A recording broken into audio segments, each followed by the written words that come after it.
Hi, Siddharth. Hi, hi. Nice to meet you, Kiranji.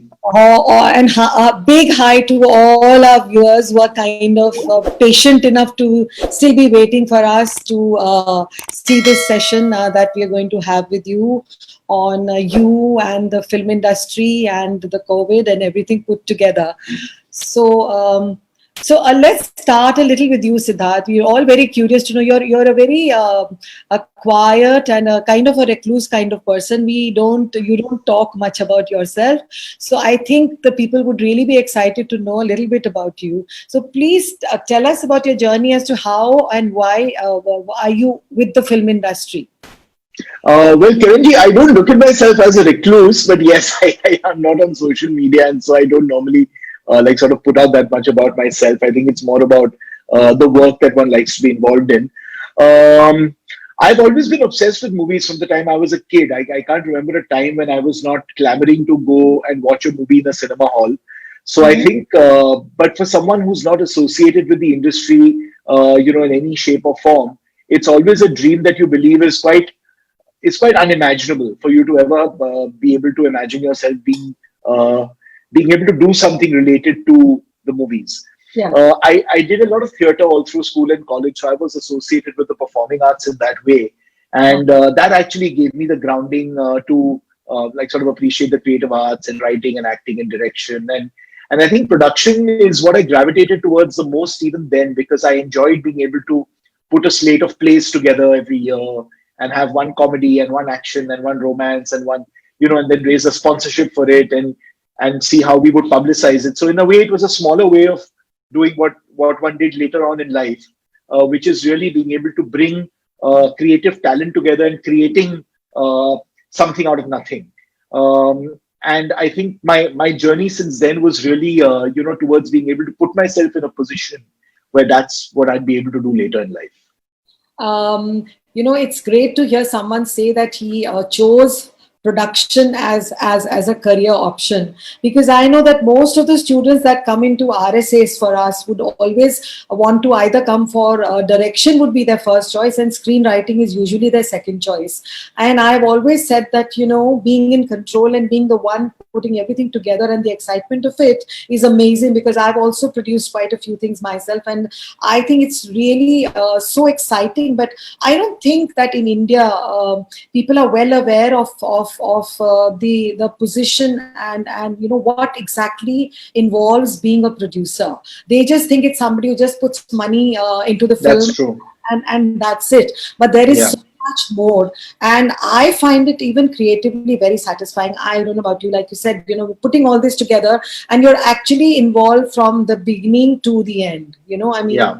right from this. That's what I've always enjoyed, actually, being Yeah. able to be a part of the process all the way through, and being able to have that 30,000 foot view sort of above everything, where you are able to figure out exactly where things are headed. Because a director tends to be very attached to the work. The writer, of course, it's come from them, so they are that much more attached. The actors are actually putting themselves out there and being vulnerable in front of the camera, and being able to bring that work to life.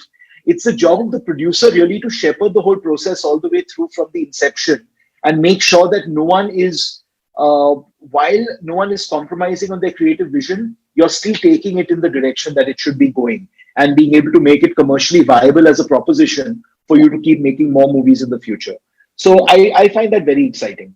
Yeah, so basically you're in control and you're the one who's really gearing things, in the right direction.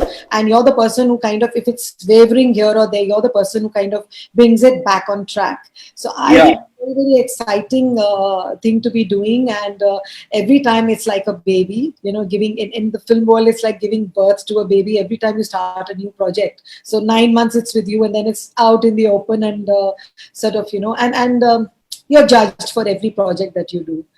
yeah. You're I heard a very nice analogy, actually, that does fit this case, and I'm not being sexist about it, but it's like the producer's the father and the director's the mother, in a way, where the director's like the primary caregiver for the child, and therefore, like the mother, therefore doesn't always have the perspective that maybe a father who's one step removed from the parenting process has. And therefore, if that jugalbandi between the director and producer is ideal, you're yeah. able to nurture a being that can go out into the world and prosper. Yes, yes.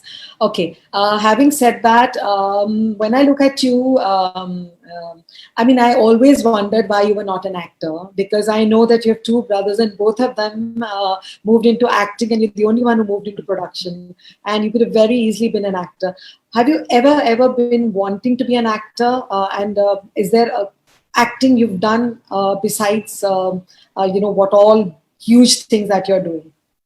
Well, I did act all through school and college on the stage, so I used to act a lot.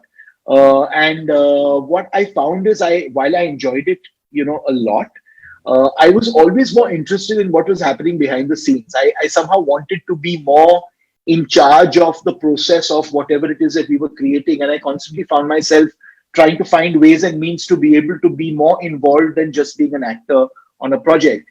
And that can sometimes be frustrating for the director that you're working with, and that I understand quite well. But I Yeah. think, over time, I enjoy being on stage. It was something that gave me a lot of, a lot of joy. I still enjoy public speaking. That's something I don't shy away from. But I Yeah. think early on, I realized that I probably wanted to be a multitasker and be working on many things simultaneously.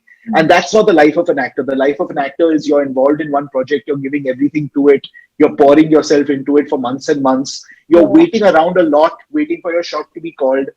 I think I'm quite impatient that way. So I don't think the life of an actor would have been one that I would have been able to get adjusted to. I'm sure you're working on five, six, seven projects at the same time. One is in the making, and one is in the planning, and one is in the casting, etc.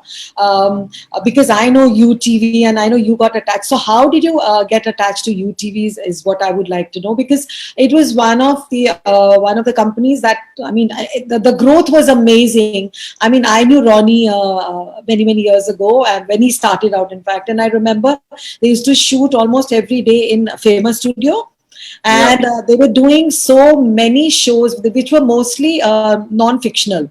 They were doing talk shows, and they were doing little that's right. and it was amazing, the growth from that, from doing those little shows, but so many of them. So sometimes it's doing these multiple things together, which really kind of takes you forward, in the field. And from there to here, what we saw of UTV, and you've been a part of that. So can you tell us how you kind of became a part of it, and what was it like taking it forward? So I was a summer intern at UTV back when I was in college, and that was like the days that you're talking about, when UTV was a very small production house. It was based in Worli, actually a basement in Worli. And Mm-hmm. I remember it was small enough for Ronnie Screwvala to still be signing the intern, sort of the intern appointment letters, and to still be interviewing the interns who would join the company. So I was all of 19 or 20, I think, at that point of time. I was in my second year BCom, going into my third year. And I remember being thoroughly bowled over by the place. I loved the energy. I loved the excitement. I loved, the adrenaline that was pumping there. It was a small production house, but it had big ambitions. Yes. And I remember being quite awed by Ronnie and his energy and his drive and his, charisma. And he's someone I stayed in touch with then over the years. From Mm-hmm. there, I went ahead and did an MBA. I joined Procter and Gamble. I then went to Star TV. I worked in Hong Kong, but I stayed in touch with Ronnie over the years. And at one point of time, he called and said that he was setting up a studio and he was moving from TV into movies. And I was based in Hong Kong at that time with Star TV. And he asked me whether I'd like to come on board and sort of look after the marketing for the studio, because he knew that that was the sort of direction my life had taken me. And I said absolutely. And I was literally on the next flight from Hong Kong back to Bombay saying this is what I want to be doing. And as you said, I think we really were sort of outsiders coming into the business in a way, and it's always more difficult for someone who's not been born and brought up within the film industry to be able to find the footing. But I think what Ronnie did at that time was really marry our fate with that of a director who was trying to break through and trying to have their voice heard. Because I think we felt that we didn't have the star relationships at that point of time. So it was important to go the director route.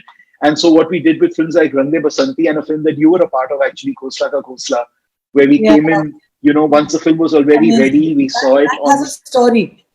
Yeah, it That has a does. It story. does. Yeah. Y'all made the movie under such trying circumstances, and then finally it was seen by, I think, every distributor in town, and was not getting a release, and we saw it and we just It fell in was love with lying it. in the cans almost, I know. from here to there. I think it was taken up by Yeah. ZTV, and then Yeah. finally you took it up and you people released it. I remember Yes. us like sort of watching the film at Famous Studios, and it was a really scratchy print because it had probably been done the rounds a lot. But it was such a wonderful, wonderful film. We loved it so much. You were also brilliant in it, so natural, so so real, and that really excited us. So it was, I think, trying to do things that probably other people would not put their hands to or would not try to do, and be able to prove that we could do it and that we could actually be the right people to work with at that point of time. So I remember Rang De Basanti and Khosla Ka Ghosla actually happened in the same year. And I Yeah. think for us, it was sort of a turning point because we'd taken one big movie, which was actually quite revolutionary in the storytelling, and one smaller film, and really taken that and, tried to make something big out of it. That was a big turning point. And then, of course, there was a lot of really, really good work that we did after that.